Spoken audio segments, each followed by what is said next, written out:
Hey there. Welcome to Dark Lullabies. How was your day? I'm so glad you're here, and I really hope I can help you relax and find some peace tonight. Before we start, make sure to like and subscribe to the channel and leave a comment with where you're from and what time you're watching. That way, YouTube will keep showing you stories just like this one. Okay, let's get started with the first story. Story 1. I still think about that New Year's Eve like it happened last winter. Even though it's been years now and I've moved twice since then, trying to outrun the feeling I brought back from that road in the Appalachians. Back then, I was living in Boone, North Carolina, going to school up in the mountains, and I was supposed to be driving home to my parents' place in a little town outside Charleston, West Virginia. The semester had ended a week earlier, but Id stayed behind to work extra shifts at a grocery store, trying to catch up on rent after a brutal fall of bad decisions and worse budgeting. Id spent Christmas alone in my college apartment, eating microwaved mac and cheese while everyone on social media posted photos with their families. By the time December 31st rolled around, I was exhausted, broke, and that specific kind of lonely that makes everything feel just a little bit sharper, a little bit colder. My mood tanked even more when my last shift ran late and then my ride canceled on me. The original plan had been for my parents to pick me up so we could drive back together before midnight. But after the delay, they decided to go on ahead in our good SUV so they wouldn't miss the family gathering at my aunt's house. That left me with the old beater pickup my dad kept for hauling junk and firewood, a truck that rattled at 40 and screamed at 60. My mom felt guilty about leaving me to drive alone, so she did the one thing she knew might soften the blow. She left our dog behind for me. Daisy, a yellow lab with a graying muzzle, was my dad's shadow when I was growing up. And after he had his first heart scare shed, sort of become emotional support for all of us. I wasn't thrilled about driving a couple hours alone at night through the mountains, but Daisy wagged her tail so hard when she saw me that it was impossible to stay mad. I told myself it would be fine. It'd make the drive, show up late, and maybe we'd still catch the last few minutes of the countdown. By the time my coworker dropped me off at my apartment and I threw my stuff in the truck, it was pushing 9:30. I didn't bother unpacking anything, just shoved my duffel and backpack behind the seat, coaxed Daisy into the passenger side, locked the door to my place, and pulled out onto the road. The night felt heavier than usual as I left town. Those mountain roads have a way of swallowing light. Once you're out past the gas stations and the strip malls, all that's left are the truck's headlights, bouncing weakly off bare winter trees and rock faces. There wasn't much snow on the ground. Just a thin powder dusted over the shoulders of the road and the dark shapes of the hills. I've always hated driving in real snow, so I was grateful for that. But the sky above was solid black. No stars, no moon, just cloud cover pressing down on everything. The highway eventually bled into a two-lane road that snaked along ridges and dipped into hollers, the kind of road where guardrails come and go and the drop-offs aren't forgiving. The only company I had was the occasional porch light way off in the distance and the soft sound of daisies breathing beside me. About half an hour in, the FM stations gave up and turned to static. So I shut the radio off and drove in silence, feeling every bump and crack through the steering wheel. Maybe it was the silence that made me notice the first weird thing. As I rounded a curve, I passed an old gas station I'd seen a few times in daylight but never paid attention to. At night, it looked abandoned. One flickering fluorescent tube over the door, windows dark, the big sign out by the road missing half its letters. But parked at one of the pumps was a dark pickup, engine idling, exhaust puffing in the cold air. In my headlights, I could see the smoke rising, but I couldn't see anyone in the cab. No one at the pump. No movement inside the building. Just the truck, running, facing the road like it had been left there on purpose. I remember the hair rising on my arms, even under my jacket. It didn't make sense, and I told myself someone was probably inside paying or cleaning or stocking shelves, but the windows were so black it was like the building swallowed the light from my headlights. I looked away and kept going. Occasionally, Daisy would lift her head and sniff at the air like she caught something I couldn't. Then she'd settle back down. That stretch of Appalachia is mostly trees and steep slopes. But there are a few scattered houses, trailers with Christmas lights still sagging along the roofs, yards filled with rusted cars and old toys, half buried in the ground. It's the kind of place where you know every neighbor's business. because there's not much else to do. I grew up in that world, so the quiet didn't bother me the way it might bother someone from a city. Still, there was something about that night that made me feel like I was being watched from the tree line, even though logically I knew I wasn't. About halfway through the drive, Daisy started whining softly. At first I thought she just wanted attention, so I reached over and scratched behind her ears with my free hand. But she didn't settle. Instead, she got up and turned in a restless circle on the seat, claws clicking, then stared intently out the windshield, ears perked, nose twitching. That's when it clicked. She needed to go. I sighed, because of course she picked the most desolate stretch of road to decide that, but there wasn't much I could do except find a place to pull over.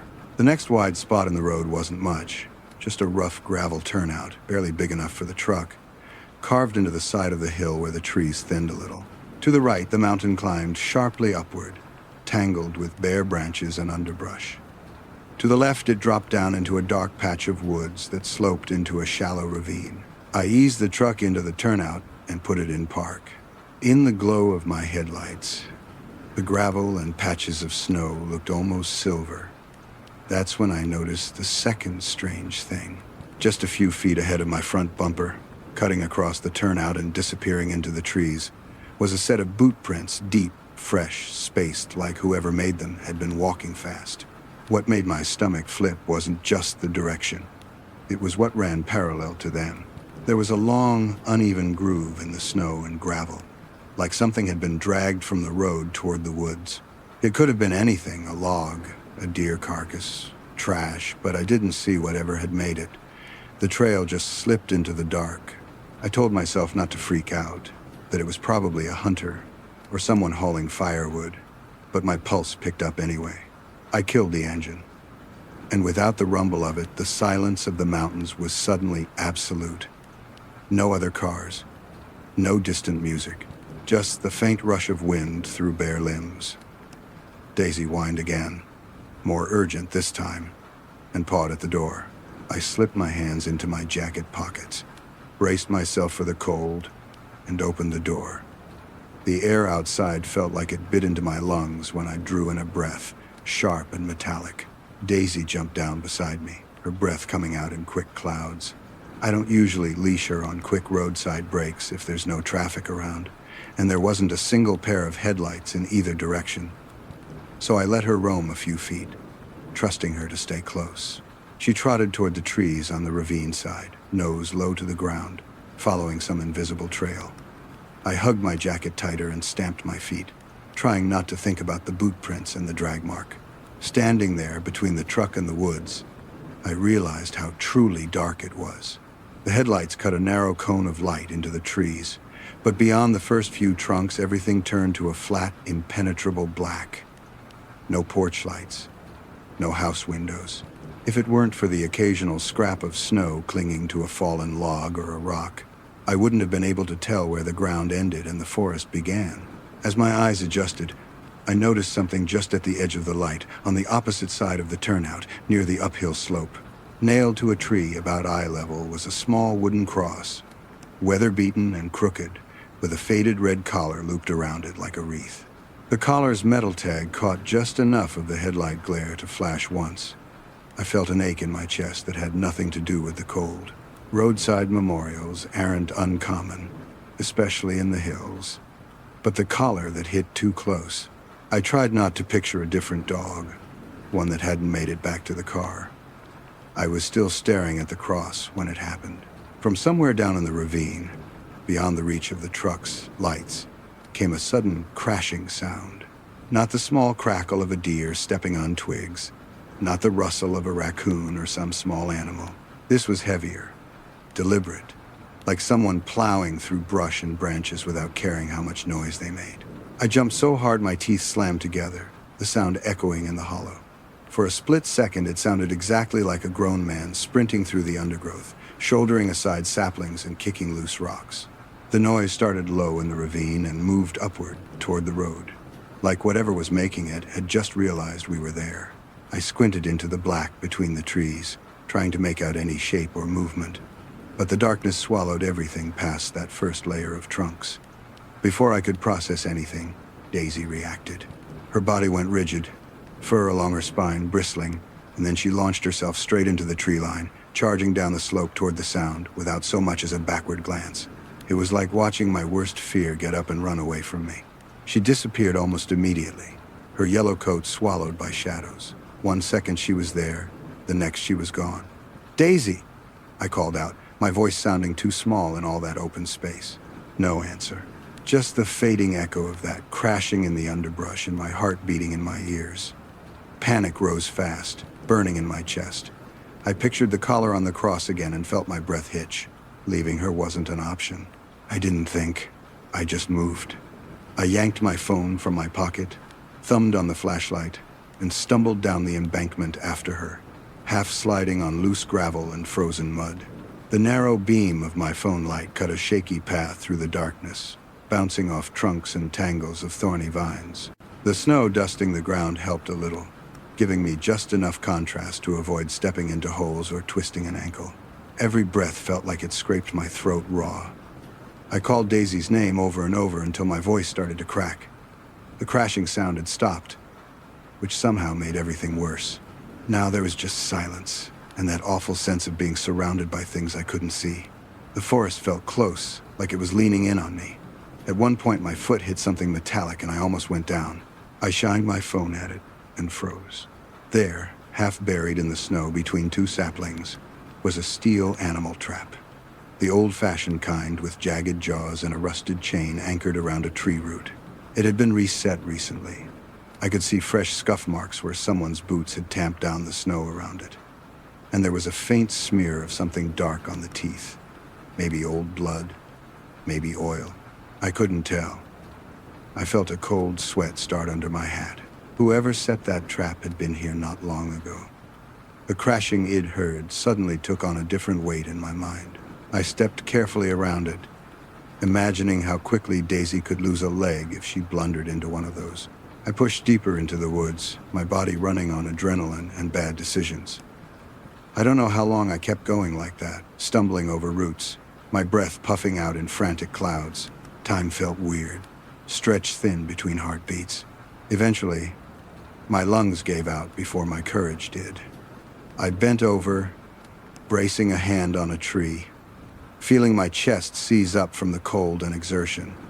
The urge to cry hit me so fast it almost knocked me over. I had this sudden, vivid picture of myself wandering in circles until I froze to death. Daisy gone, my parents trying to understand how their son got himself lost a mile from the road. Just as I was teetering on the edge of that thought, I saw a movement out of the corner of my eye. A low shape, creeping between the trees. I spun, my phone light jerking wildly, and there she was, Daisy, moving slowly toward me through the darkness, body hunched, tail tucked tight between her legs. Her ears were pinned back, and she was trembling in a way I'd never seen before, not even during thunderstorms or vet visits. She looked like she'd been peeled out of a nightmare and dropped back into the world. I dropped to my knees in the snow without even thinking, holding my arms out. She pressed into me hard enough to knock the wind out of my chest, burying her head against my shoulder. I could feel her whole body shaking. Relief hit me so hard my eyes stung. I wrapped my arms around her neck and murmured nonsense into her fur until my heartbeat slowed enough for me to think. That's when I remembered we weren't alone out there. Whatever had been crashing around in the ravine, whatever had set that trap could still be nearby. The woods felt different with that thought back in my head. Less empty, more aware. I hauled myself up, keeping one hand on Daisy's collar like a lifeline, and turned in what I hoped was the direction of the road. My sense of direction is decent, but in the dark, everything starts to look the same. Bare trunks, low bushes, patches of snow. The incline under my boots became my guide. If I kept going uphill, it hit the road eventually.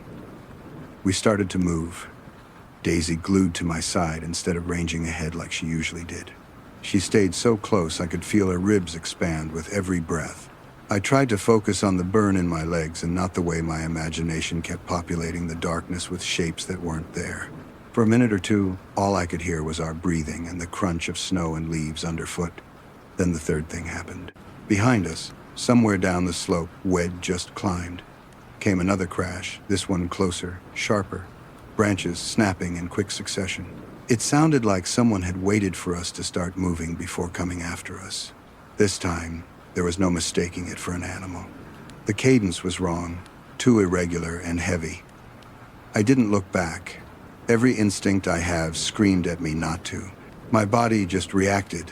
I grabbed Daisy's collar tighter and broke into a run, stumbling uphill, my phone light swinging wildly and making the trees lurch in and out of view like figures darting at the edge of my vision. Behind us, the crashing continued, keeping pace, sometimes sounding a little closer, sometimes a little farther away, like whoever it was wasn't rushing but also wasn't losing ground. I remember thinking very clearly that this was how some people died. Not in car crashes or freak accidents, but because they went into the woods at night when something was already there. My chest burned, my thighs felt like they were on fire, and still I pushed, clawing at roots and rocks to drag myself upward whenever the slope steepened. Daisy finally surged ahead, tugging me along, like she knew exactly where we needed to go. I let her pull me, trusting that her sense of direction was better than mine. We broke through a line of laurel bushes and suddenly the world opened up. The truck's headlights blasted into my eyes, harsh and white, and for a second all I could see were after images and dancing spots. Wed come out at an angle from where Wed entered the woods, but it didn't matter. We were back. I practically shoved Daisy into the cab, slamming the passenger door behind her. My hands fumbled with the handle on the driver's side, slick with sweat despite the cold. As I yanked the door open and climbed in, I made the mistake of looking toward the ravine. That's when I saw them. At the edge of the tree line, just beyond the reach of the headlights, stood 3 figures. They weren't moving or yelling or waving. They were just standing there, spaced out along the dark border where forest met gravel, watching the truck. I couldn't make out faces at that distance, not with the way the light fell, but I could see enough. The hunched outlines of coats, the slight glint off something in one of their hands, maybe metal, maybe glass. One of them had something slung over his shoulder that could have been a rifle. For half a heartbeat, I thought about the running truck at the gas station. The fresh boot prints, the drag mark, the trap, the cross with the dog collar. The pieces didn't fit together cleanly, but they didn't have to. The story they were telling was simple enough. I was somewhere I didn't belong. At a time of night when people like that did whatever they wanted without expecting witnesses. My stomach dropped. Every part of me knew that if the truck didn't start, things could go very bad, very fast. I jammed the keys into the ignition with shaking hands and turned. The engine coughed once, then caught with a roar that sounded way too loud in the stillness. I threw the truck into reverse, tires spitting gravel, then slammed it into drive and shot back onto the road harder than I meant to. In the mirror, between the bounce of the truck and the darkness, I caught one last glimpse of the tree line. The 3 figures were still there, not chasing, not stepping forward, just standing and watching until the curve of the road took them out of sight. I didn't slow down for a long time. It wasn't until Id put several miles and a couple of bends between us that I realized Daisy had gone quiet. I reached over to pat her, to reassure us both, and felt her flinch. My fingers came away wet. The cab light flicked on when I hit the switch, and that's when I saw it. A dark patch matted into her fur just behind her left shoulder, glistening in the light. When I parted the fur with shaking hands, there was a clean, narrow cut underneath, deeper than a scrape, angry around the edges. It was the kind of wound you get from a sharp edge, not a broken branch. The sight of it made my skin crawl. Had she brushed against a hidden blade on a trap? Run past someone holding a knife in the dark? I had no way of knowing. And that uncertainty might be the worst part. I pulled the truck over again when I was sure there were houses nearby, figuring if something went wrong, someone might hear me shout. My mom keeps a first aid kit in every vehicle like it's a religion, and for once that habit worked in my favor. I dug it out from behind the seat, cleaned the wound as best I could with trembling fingers and bottled water, and wrapped it in gauze. Daisy whimpered but didn't pull away. Just watched me with these huge, glassy eyes that made me feel like Id failed her somehow. When I was done, she laid her head in my lap, and some of the shaking finally drained out of my muscles. The rest of the drive is a blur of headlights, shadows, and the steady weight of her against my leg. I didn't tell my parents when I pulled into the driveway well after midnight, long after the ball had dropped on TV and the fireworks had popped over the hills. I made up some story about taking the long way, about traffic, about the truck acting up. I didn't mention the gas station, or the cross with the collar, or the trap, or the 3 figures at the tree line. For a long time, I didn't tell anyone. It felt like one of those stories people would either not believe or not want to believe, the kind that makes the woods feel different for them forever.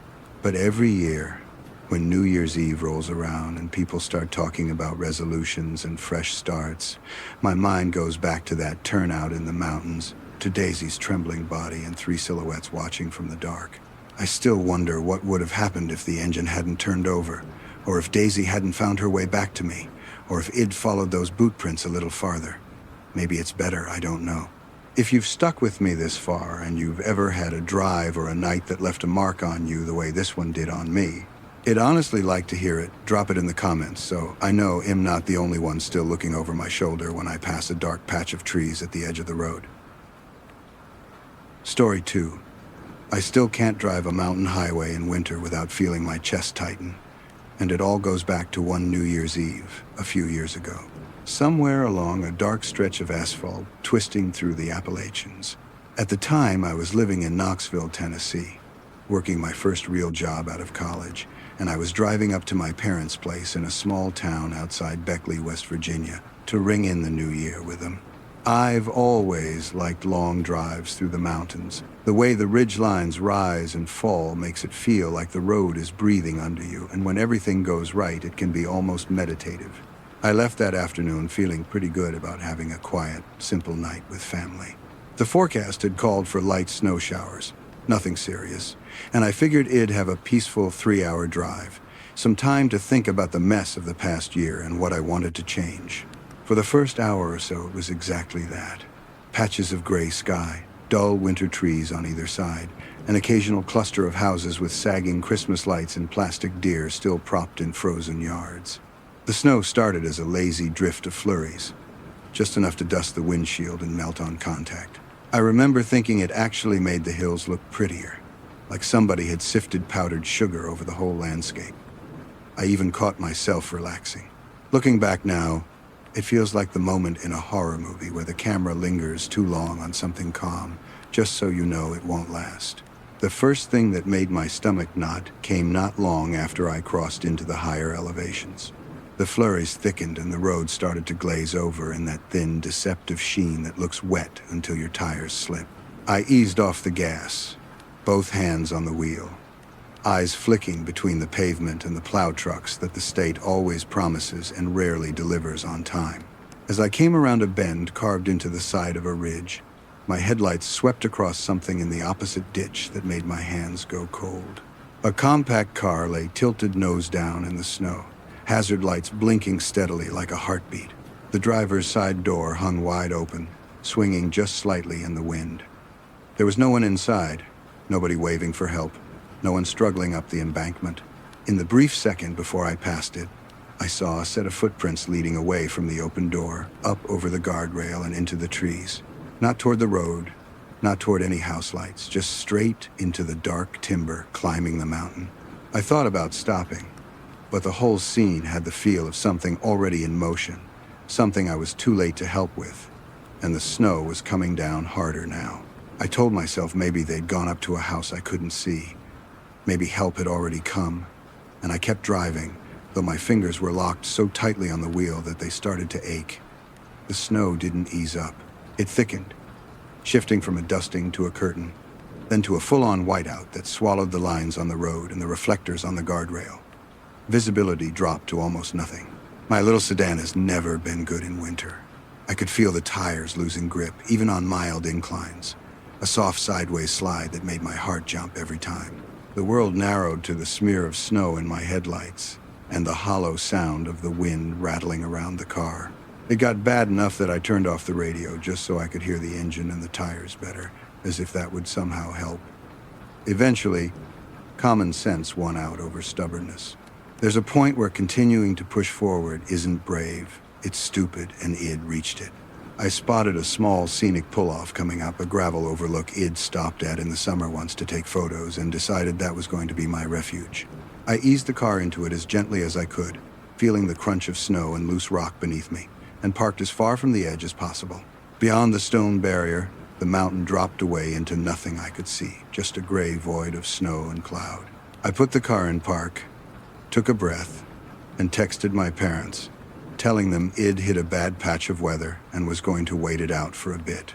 Their responses came back in a flurry of worry and advice. Try to turn back, call someone, find a motel. But there was nowhere to turn, no exits nearby, and I couldn't even see the next bend in the road. I told them Id, stay put for an hour and see if it improved. The thought of spending the night in my car made my stomach turn, but the idea of sliding off the side of a mountain was worse.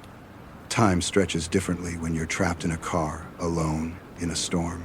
I turned the engine off to conserve gas, then back on when the cold seeped into my bones, trying to find some responsible rhythm between warmth and fuel. Outside, the wind kept picking up, occasionally slamming into the side of the car hard enough to make it shudder. Every now and then, headlights would appear faintly behind me, grow brighter as some truck or SUV approached, then fade into the snow ahead. Each one felt like proof I wasn't completely alone, even if I sort of was. One set of headlights, though, didn't pass so easily. I saw them in my rear-view mirror first, a pair of yellowish beams cutting through the snow, moving slower than the others. They crept up the right lane until the vehicle was just behind my car, close enough that I could see the glow of its lights spilling around my trunk. It lingered there for a long moment, engine rumbling low. My heart started pounding in that way that has nothing to do with logic and everything to do with the part of your brain that doesn't like being watched. Then, instead of pulling around me and continuing on, the vehicle eased over onto the shoulder behind me. In the mirror, I could make out the vague, blocky shape of an old pickup.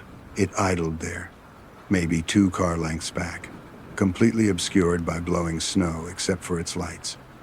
I kept waiting for someone to get out, to walk up and tap on my window, but no one did. The truck just sat there, engine humming, like its driver was trying to decide something.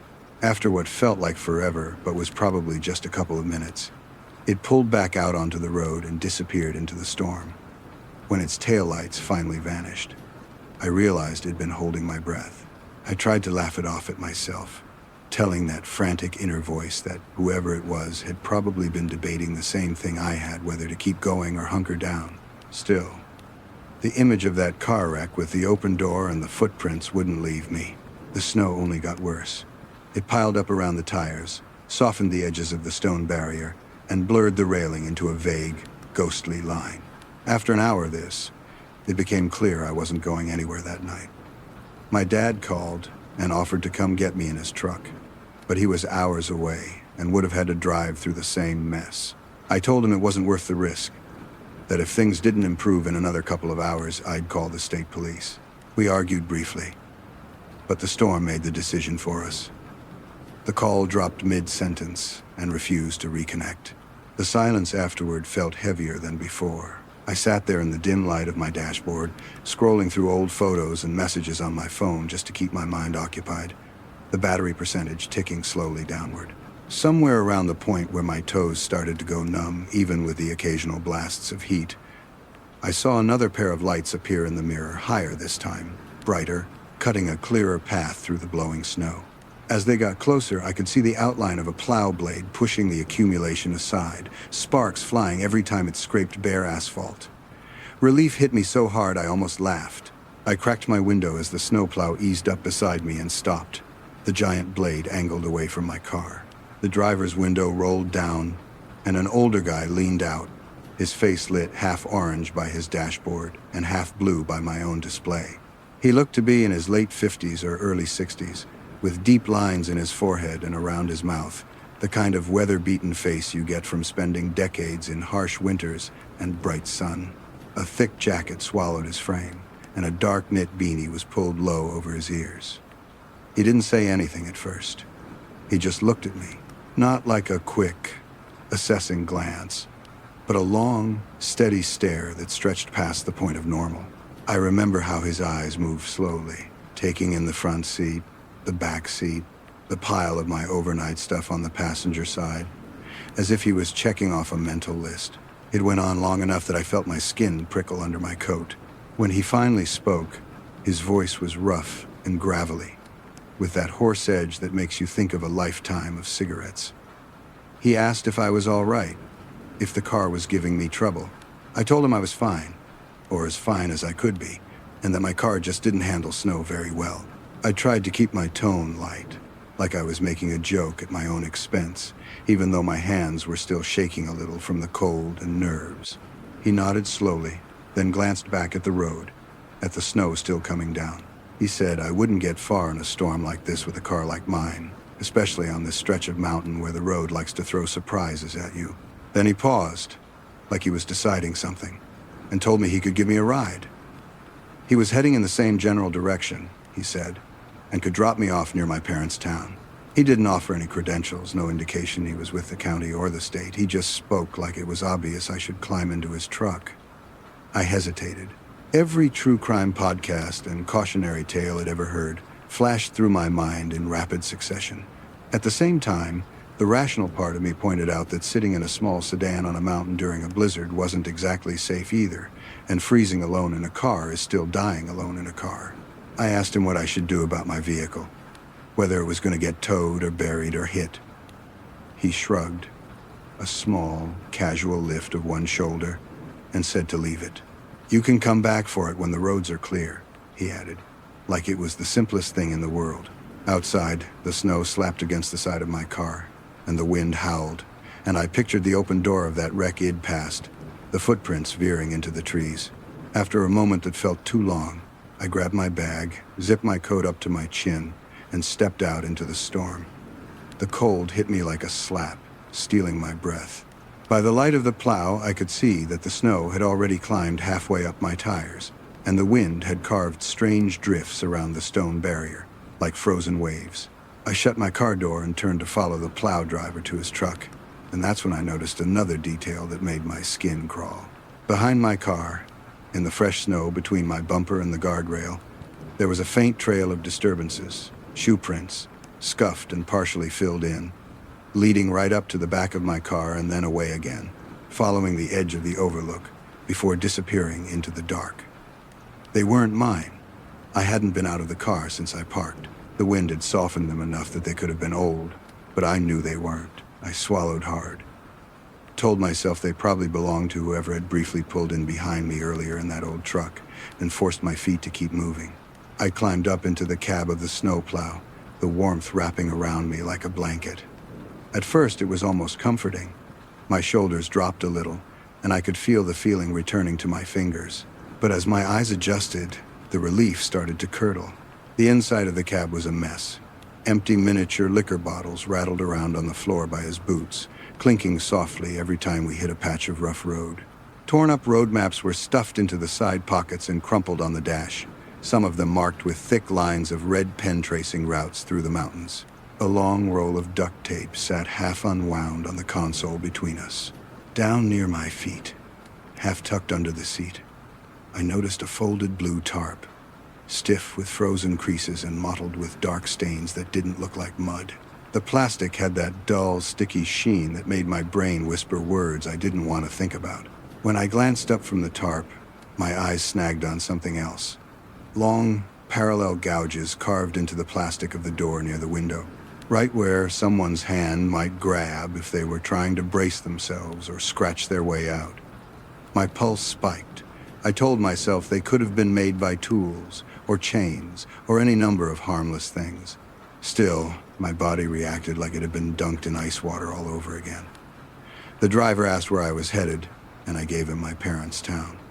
He nodded, slow and deliberate, then fell quiet. At first, the silence didn't feel wrong. Plenty of people aren't big talkers, especially when they're concentrating in bad weather. We rolled back onto the highway, the plow pushing a growing wall of snow to the side. Outside, the storm raged, muting the world into a swirl of white and gray. Inside, the only sounds were the rumble of the engine, the clink of the bottles, and the occasional crackle of a police scanner I hadn't noticed at first, hissing softly with static. For a while, I focused on the GPS on my phone, grateful for the little blue arrow inching forward. That's when the unease bloomed again. The map was clear. To get to my parents' town, we should have continued north. Instead, the arrow started sliding west. At first it was subtle enough that I doubted myself, but then we blew past an exit I recognized, one that should have taken us in the right direction. The GPS recalculated again, and then showed our path as a thin gray line diverging from the recommended route. My heart started to pound, that slow, heavy thud you feel in your throat. I kept my voice as steady as I could manage and asked if we were going the right way, mentioning that my GPS seemed a little confused. He didn't look at me. His jaw tightened just enough that I caught it in my peripheral vision. He told me we were taking a back route, that the main highway would get worse as the storm went on, and that he knew these roads better than any map.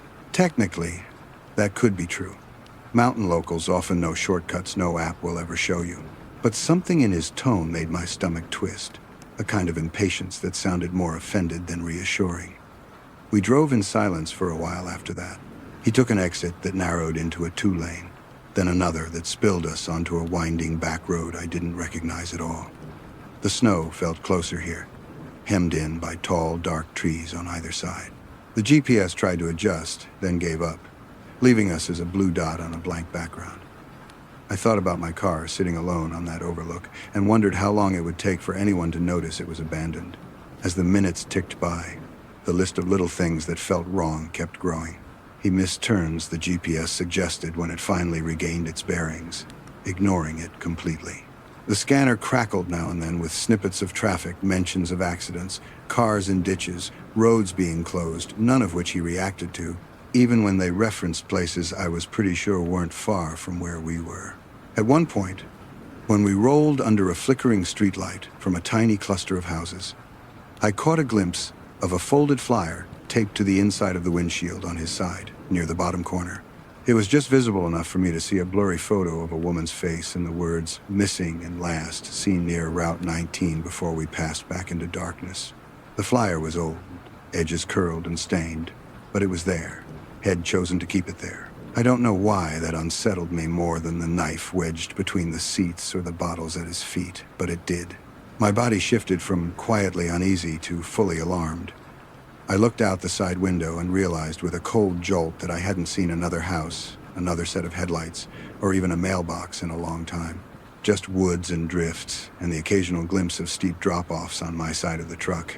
Somewhere under my fear was the realization that if something went very wrong out here, nobody would be close enough to hear me scream over the wind. Eventually, through the blur of snow, I spotted a single house light glowing ahead and to the right, off down a narrow driveway. It was the first sign of life I'd seen in miles. The house itself was barely more than a shadow, but that rectangle of yellow light in the storm looked like a doorway back to the world.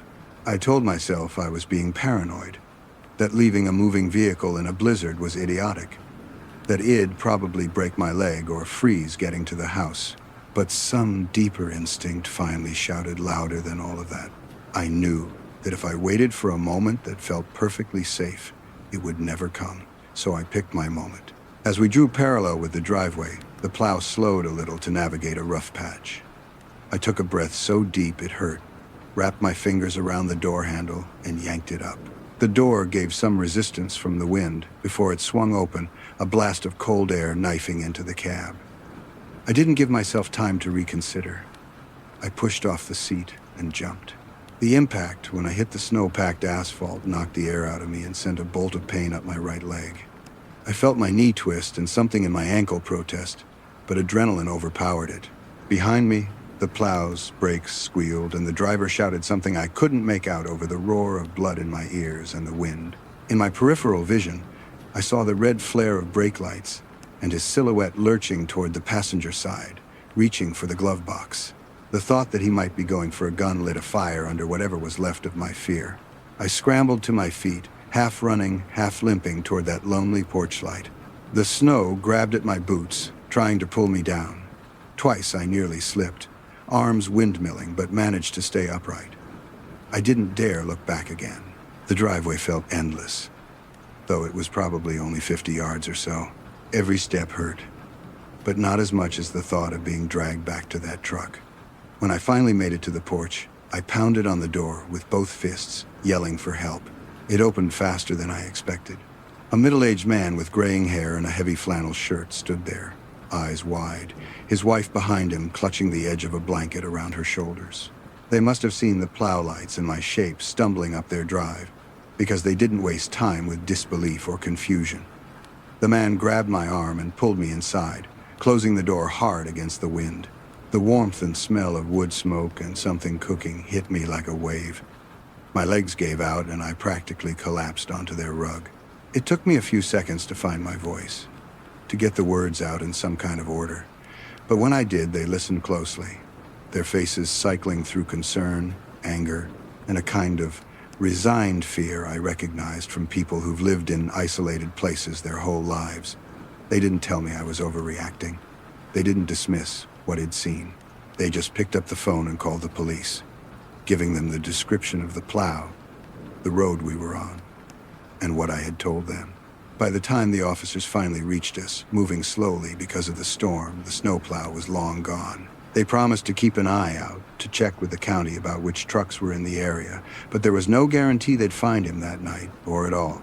One of the deputies glanced at my ankle, which had started to swell, and insisted on driving me the rest of the way to my parents' town after my car information was logged for a tow. Sitting in the back of that cruiser, watching the ghostly shapes of trees slide by outside, I felt both safer and strangely exposed, like someone somewhere might still be tracking that little cluster of headlights moving through the dark. My dad's anger when I finally made it home was a mix of terror and helplessness. He was furious at the storm, at the stranger, at me for ever getting into that truck, and at the fact that there was nothing he could do to rewind any of it. To this day, I haven't driven alone in serious snow again. When people bring up New Year's Eve and talk about crowded bars or house parties or fireworks, my mind goes back instead to that overlook, to the open car door in the ditch, to the gouges in the snowplow door, and to the moment I chose a busted ankle and an uncertain sprint to a stranger's porch over staying seated and polite. I think about how close I might have come to becoming a name on a flyer taped to someone's windshield, another face curling at the edges, the words "last seen" on a mountain road printed underneath. If you've ever had a drive or an encounter that changed the way you look at being alone on the road, especially in the middle of nowhere, I'd honestly like to hear it. Share it in the comments so I know I'm not the only one who still checks the locks twice and watches every plow truck a little too closely when winter rolls back around. Story 3. I've never been the kind of person who loves crowds, and I think that's part of why this night still sticks to me the way it does. When people talk about New Year's Eve, they picture packed bars, countdowns, glitter, all that noise. For me, for most of my life, New Year's Eve meant something a lot quieter and a lot colder. A frozen lake tucked up in the Appalachians, the sound of ice shifting under your boots, and the faint orange glow of a propane heater inside a little pop-up shelter.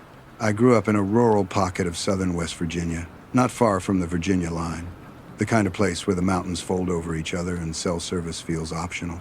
My dad and his buddies had this long-standing tradition of going ice fishing every New Year's Eve on a lake called Black Hollow. While other people were counting down with champagne, we were counting tip-ups on black ice, cheeks burning in the wind. My mom wasn't really in the picture, and we didn't have much extended family, so that frozen lake became our place in a way I didn't fully appreciate until later. My dad passed away a few years back, and my older brother moved out to Nashville for work, so the tradition could have easily died right there. But something about it felt like a thread back to the parts of my life that made sense, and I always felt this quiet obligation to keep it going. I'm not exactly a city person either. I work construction most of the year, and on the weekends I'm just as happy in the woods as I am anywhere else. My two closest friends, Cole and Mason, are cut from the same cloth, bearded, broad-shouldered guys who spend their money on boots and tackle instead of clothes and drinks. They're the kind of men who feel more at home with a thermos of coffee on a tailgate than with a cocktail in a bar. Over time, the three of us kind of adopted my dad's New Year's Eve ritual. It beat the hell out of pretending to enjoy small talk with half-drunk strangers. That particular year, the weather had been weird. Warmer than usual. Then suddenly, bitter cold. Black Hollow Lake sits in a little bowl between ridges, far enough from town that you don't stumble onto it by accident. You have to know the old logging road, then the fork that turns to half a trail, then the spot where you park and drag your gear the rest of the way. It's not marked on any tourist map. Honestly, that's what we loved about it. It felt like ours. Cole volunteered to drive that night. He had the perfect truck for it, a beat-up but dependable silver F-150 with big tires, four-wheel drive, and a bedliner that had seen everything from firewood to deer stands. We loaded it up the way we always did. Tip-ups, jigging rods, bait, a sled to haul it all, a small pop-up shelter, a heater, and enough layers to make us waddle. The forecast called for clear skies and brutal cold, which meant the ice would be thick and the stars sharp. We left just before dusk, the three of us crammed into the front, the heater blasting and classic rock humming low on the radio. The drive started like any other trip into the mountains. Dark ridges rising on either side, winter trees standing skeletal, the occasional trailer with sagging Christmas lights still clinging to the eaves because no one wanted to climb a ladder in January. We passed a gas station on the edge of town where the lot was half full of trucks and the windows glowed soft and yellow. It was the last real sign of life before the road narrowed and the world turned into shadow and curves. The first thing that made the back of my neck prickle came not long after that. We rounded a bend and passed an old single-wide trailer that had seen 100 times in daylight. It always looked abandoned, yard choked with junk, porch sagging under the weight of old tires and broken chairs, windows dark and dusty. But that night, as we rolled past, the front door of the trailer was hanging wide open, banging slowly in the wind. Inside, through the gap, I could see the flicker of a television casting blue light onto a wall. No other lights. No silhouettes moving across the screen. Just that door swinging, the TV on, and a dead yard full of nothing. It was the kind of detail your brain notes and then quickly files away as someone else's problem. But I remember the way all three of us went quiet at the same time, like we'd all felt it in our gut. We didn't say anything about it. We just kept driving up into the mountains, deeper into the dark. The higher we climbed, the colder it got. Frost crept along the inside edges of the windows, and the breath from our mouths hung white in the air whenever we talked. At one point, the road dipped into a small hollow where the temperature seemed to drop 10 degrees all at once. Off to the right, I caught a glimpse of something pale hanging from one of the trees at the edge of a clearing, a cluster of animal bones wired together and swaying gently. The wind turned them slowly so that they flashed white, then disappeared, then gleamed again. It looked like someone's idea of a trail marker or a warning, and in any other context it might have just been some hunter's weird sense of humor. But paired with that open trailer and the quiet, it sank into the back of my mind like a stone. By the time we finally turned off the blacktop onto the old logging road, the night had fully settled in. The only light came from our headlights and the faint shine of ice on tree branches. The road was mostly packed snow and frozen mud, but Cole's truck handled it without complaint, lumbering along until we saw the familiar rusted gate that marked the start of the trail to the lake. He eased the truck into the small parking area just before the gate and killed the engine. The sudden silence was like a blanket, smothering the hum we'd grown used to. Normally, this is the part where we all hop out, crack a couple of jokes, and start hauling gear like kids on Christmas morning. But as I looked around the small clearing, something else grabbed my attention. Strapped to a tree at the edge of the lot, facing directly where Cole had parked, was a trail camera. The kind hunters use to track deer. A faint red light blinked on its front, steady and unhurried. He'd never noticed a camera there before, and as far as I knew, this slice of land wasn't posted or leased. My first thought was that someone had gotten possessive about their hunting spots. My second thought, the one I tried to ignore, was that we had just pulled our heavily loaded, expensive-looking truck into the center of a frame. I remember saying, half to myself, that the thing was creeping me out. Mason glanced at it, shrugged, and said something about paranoid hunters. Cole just grunted, his attention already on getting our gear ready. We were in that mood where the cold and the tradition and the comfort of routine made it easy to brush off anything that didn't fit. We were just about to start unloading when everything changed. Out of nowhere, a figure broke away from the tree line near the gate and started running toward us, waving his arms. Had been standing so still in the dark that I hadn't seen him at all. 1 second the clearing was empty. The next there was this man in heavy winter gear, panting and shouting, his voice cracking with urgency. I rolled down my window, and his words came tumbling out fast. His buddy had just fallen through the ice down at the far end of the lake. Had gotten a call. They needed help. They needed more hands. He jabbed a gloved finger toward the phone in his other hand like proof. The panic in his voice sounded real, and the story made a terrible kind of sense. The weather had been strange. The cold recent enough that the ice might not be solid everywhere. We'd all grown up being told how fast cold water could kill you. There wasn't a second of hesitation from Mason. He was out of the truck before Id fully processed what was happening, and Cole was already reaching instinctively for the door handle. The way the man kept glancing over his shoulder toward the trail should have registered as a red flag. So should the fact that he didn't ask any questions about our gear or experience or even how long we'd been there. He just wanted bodies moving in his direction. Now, we didn't stop to grab coats, gloves, or even hats. The urgency in his voice overrode any thought of our own comfort. We slammed our doors and took off after him, our boots crunching through the thin crust of snow and frozen leaves on the trail. The man moved quickly, almost too quickly for someone whose friend was supposedly in mortal danger. He wasn't following the old route my dad had always taken to the usual fishing spots nearer the center of the lake.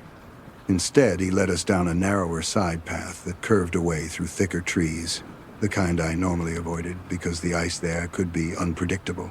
My chest tightened with unease, but the thought of someone struggling in a freezing hole in the ice kept my feet moving. As we got closer to the water, the trees thinned and the pale, flat shape of the lake came into view. That's when I saw the third thing that made something in me finally start screaming. Down at the edge of the ice, near where the man was leading us, were two other figures standing side by side with their backs to the tree line. They weren't kneeling by a hole or waving for help or even looking down. They were facing our direction, still and patient in the cold. They weren't dressed like fishermen, no sleds, no gear, no rods propped against the shore. Just heavy jackets, dark pants, boots planted firm. Even from a distance, I could see the way their arms hung too, still at their sides, the way they squared themselves as we approached. As we got closer, I noticed something in their hands. Not ropes or blankets, but the hard outlines of guns, each one held low but ready. The path behind us narrowed at that point, hemmed in by underbrush and saplings. The man we'd followed slowed and stepped a little to the side. When I glanced over at him, his face had shifted, not frantic anymore, but something colder, the kind of satisfaction that makes your stomach drop. The two men by the lake took a couple of steps forward. One of them lifted his gun, leveled it squarely in our direction, and told us to stop where we were. There's no way to adequately describe the feeling of standing in the open with a weapon pointed directly at you. The world doesn't slow down so much as sharpen. Every detail becomes oddly vivid. I remember the way a thin crack in the ice near their feet radiated out like a spider web, the way the frost on a nearby branch glowed in the moonlight, the distant sound of some bird disturbed from its roost. I also remember the way my heart seemed to plummet and then stop, hanging somewhere low and cold in my chest. As my eyes adjusted, I saw something else that made the whole scene even worse. To the right of where the armed men stood, there was a rough, jagged opening in the ice, a dark, irregularly shaped hole maybe 3 or 4 feet across. The edges were broken and sharp, and a faint steam hung above it, where the warmer water met the freezing air. Around the hole, in the snow on the ice, there were smears and spatters of something dark, partially frozen. At first, I thought it had to be blood, confirmation of the story we'd been fed. But there were no footprints leading away from the hole. No trail, no drag marks, nothing that looked like a human struggle. Just those stains and the men with guns. It felt less like a site of an accident and more like a stage set designed to tell a very specific story to whoever was dumb enough to get this close. The man who'd brought us there turned fully to face us, and the smirk on his face confirmed what the rest of my body already knew. We hadn't rushed out to save anyone. We'd been walked into a trap. The second man with a gun barked out demands keys, wallets, everything in our pockets. There wasn't any bravado in his voice. No swagger. Just the steady, flat tone of someone who's done this before and didn't plan on anything getting in the way. Cole's jaw clenched so hard I thought he might snap a tooth, but even he understood the math. 3 unarmed guys in sweatshirts and jeans versus 2 men with guns and 1 more who knew the trail better than we did. Anger flared hot and useless in my chest. I wanted to rush them, to see if we could knock at least one of them off balance and run. I also wanted to see my family again. Fear and rage churned together while my hands moved slowly for my pockets. Cole pulled his keys out and tossed them toward the man who'd spoken, the rings skittering across the frozen ground. We handed over our wallets, the small amount of cash Wed brought, the pocket knives we always carried. When one of them said they wanted phones too, I felt the bottom threaten to drop out again. My first instinct was to lie, to keep my phone hidden, but that felt like a risk I wasn't sure I could sell. Mason emptied his pockets, cursing under his breath. Cole said his phone was back in the truck, like always, which they found amusing in a way that made my skin crawl. They didn't search us thoroughly. They didn't have to. They already had what they wanted most: the keys to the only vehicle for miles. Once they had our stuff, the 3 of them shepherded us back up the trail, guns never dropping below waist level. Every time a branch snapped under our boots, my heart jumped. The darkness between the trees looked thicker now, like there could be more people watching from just beyond the reach of our vision. As we walked, I noticed other details I'd missed on the way down. Tire tracks leading off the logging road into a small hidden pull-off, a little ways from the main parking spot. The faint reflection of another trail camera strapped higher in the trees, angled down toward the path. Someone had put thought into this. They'd studied patterns, picked a secluded lake, watched who came and went. This wasn't random. At the top of the trail, where the clearing opened up, I saw the camera again on the tree by the parking area, its little red light still blinking calmly. The men kept their distance from it, standing just out of frame from where I guessed its lens pointed. One of them pointed his gun at us and told us to stand by the rusted gate, away from the truck. Another climbed into Cole's Ford, the engine coughing to life in the cold. The sound of it reversing and then swinging back onto the logging road felt weirdly distant, like it belonged in someone else's memory. The other 2 backed slowly toward the tree line, never turning their backs on us, then melted into the woods, presumably heading toward whatever vehicle had made the hidden tracks. Within moments, the only sign of them was the fading growl of the truck's engine echoing between the hills.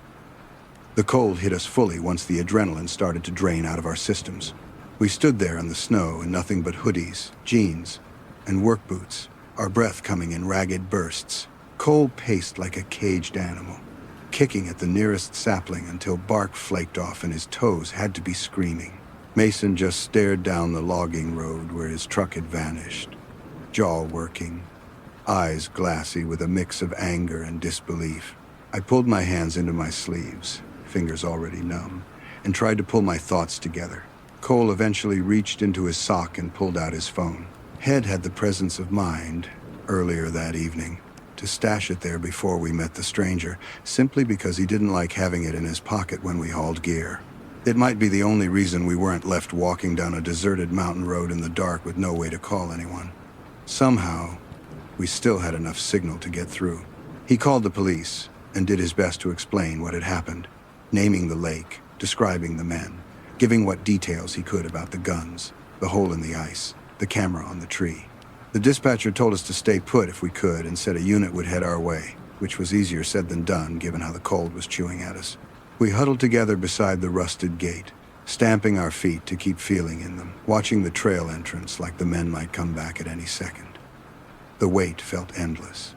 When the cruiser's headlights finally swung into the clearing, it was like someone exhaled for the first time in an hour. The officers took our statements, asked questions. We didn't have good answers to what kind of guns exactly. How tall were the men? Were there any distinguishing marks? Did we notice license plates? They drove us back to Mason's place, which was the closest to the lake, heaters on full blast, while we sat there staring out at the trees. Later, they told us they never found the truck. No plates from surveillance cameras on nearby roads. No abandoned vehicle matching the description. Nothing. The people who set us up that night vanished back into whatever cracks they'd crawled out of. To this day, Cole's F-150 is just gone. A ghost on some unsolved file. We still talk about it sometimes. Usually when the year winds down and people start asking what we're doing for New Year's.